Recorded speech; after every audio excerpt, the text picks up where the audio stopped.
When the light source turned on its light, it, the all-seeing, saw, reflected, itself in the divine mirror of its own creation, and the divine self is beautiful, and it said so out loud, speaking the universe, the one song into existence. Vibrations of energy, life, exist in the fabric of space-time, which is the clothing of the universe that the divine being is cloaked in through many veils. The angels are created to serve the Jalal, power, infinity, transcendence, or divine masculine aspect, to follow Source's command to praise it, reflect the light on the outside. The animals, plants, fungi, and all living matter are created to serve the Jamal, beauty, eternity, immanence, or divine feminine aspect, and experience its mercy, experience the light on the inside. The angels have no need for mercy, since they do not need forgiveness, nor compassion, since they follow Source's commands explicitly. The animals, plants, fungi, and all living matter have no need for power, since they follow Source's commands implicitly. As humanity, who is a divine name for Source, in our vice-regency we combine those angelic and matter aspects, enabling us to fly with the two wings of power and beauty, fear and hope, Father Sky and Mother Earth, and Creator and creation. These forces meet at the heart, which is the center point of the two wings of the bio-vehicle, up and down, left and right, forwards and backwards, and inside and outside. Flying with wings that neither angels nor creatures have, humans have the capacity to fly with greater beauty and power, good, than the rest of creation, and even greater cruelty and destruction, evil, in the antipodes of possibility. Our difference is knowledge and being able to apply it.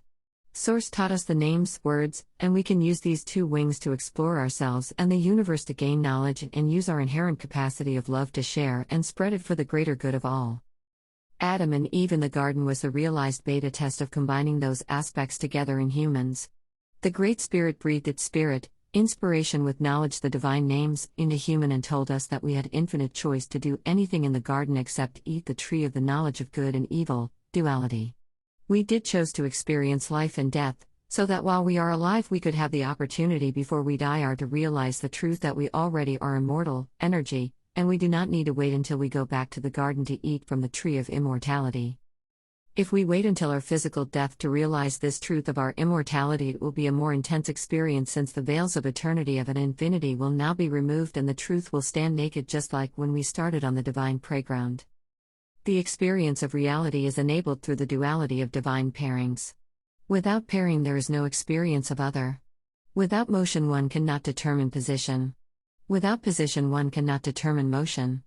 Position, space and time, and motion, time and space, are the interconnected, inseparable complementary of divine feminine, immanence, and divine masculine, transcendence, in the fabric of spacetime. We move through the experience of life as energy flowing through DNA. We are divine springs, aka string theory. Love flows through the circuits of DNA through the two strands of divine masculine, up, and feminine, down, and can also flow across each base pair, left and right, the rungs in Jacob's ladder. When the DNA is maximally expressed in the feminine, inside, form it is the seed, egg or spore or divine spring completely coiled up.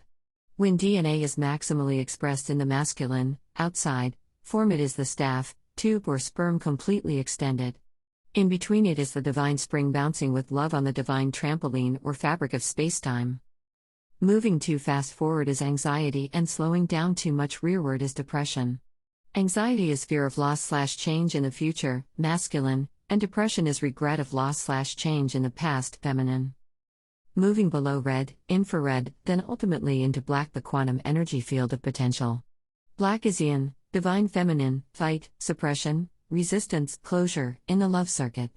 Too much resistance causes overheating, causing leakage out of the circuit while limiting the energy from flowing through the rest of the circuit.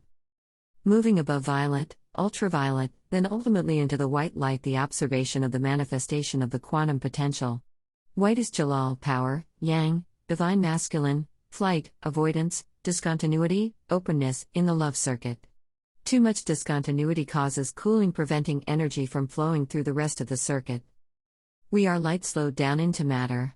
When love, light energy, flows through our circuit, DNA, and we do not resist nor do we redirect the flow, then we are able to function as superconductors moving at the speed of light, or better yet, light flows through us without our moving. When we exist at the speed of light, we are the entire process, and we are the entire universe. There is no need for healing since we are whole. This is our true nature.